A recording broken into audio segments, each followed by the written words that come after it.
is the rate of change in prices. But most consumers just think about the sticker price of all manner of things, whether it is a salad, whether it is their home, whether it's the cost of childcare, whether it's a car. I mean, you can't go to a dealer now and be looking at anything that doesn't start with a four handle, it feels like, in many cases. Yeah.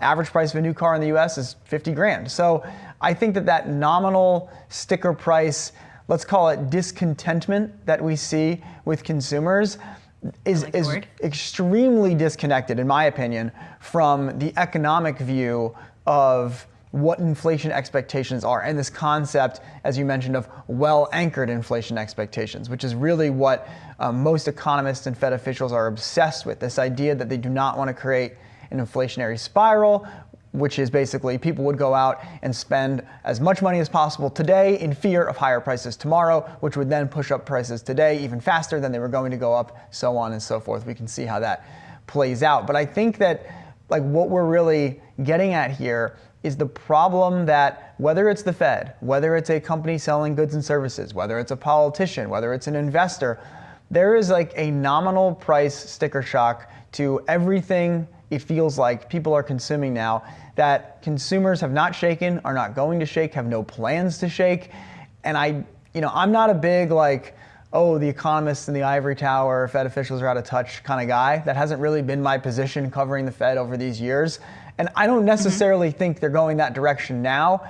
I just know that the sticker price on too many things, it feels like, has gotten to a point where no one wants to hear about anchored inflation expectations. And I wonder if that's going to be cold comfort for Fed officials who ultimately are not able to push and pull the economy to the extent they believe monetary policy could, or that monetary policy could or has in past cycles. Yeah, I mean, it's the feeling that matters. I wonder if on car stickers we could have nominal and then real.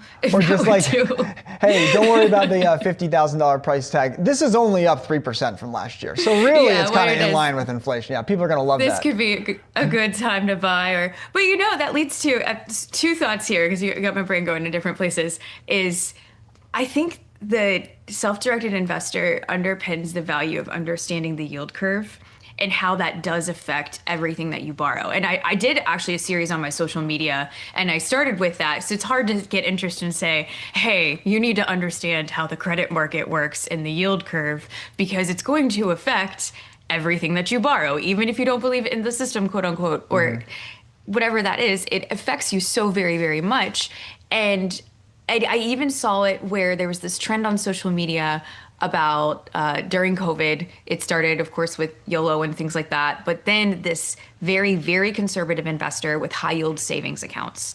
And then when we moved, the Fed started lowering interest rates because they affect the front end of the curve. High yield savings accounts kept moving down. And even almost every day, I feel like I open on Threads, I see someone say, hey, where's a better high yield savings account? Mine keeps going down. And then I take the time to write a novel. I should really copy and paste something so I can put it in again, to explain how those are variable, and it's based on the front end of the curve, and it has to do with supply and demand, and how the Treasury, where it's based off of government debt. What the government pays for our debt is a baseline, or what the government pays for their debt is a baseline for what we pay for our debt. And so you have to care about that. And the reason why I'm giving you this really long answer based on the car concept we're talking about is it's a great time to time when you make purchases, if you know how the curve works. We could look at the 5 to 6 years. That's usually tied to interest rates, at least for borrowing on cars. So we could be more tactical when we're accessing funds instead of having fear drive us with inflation.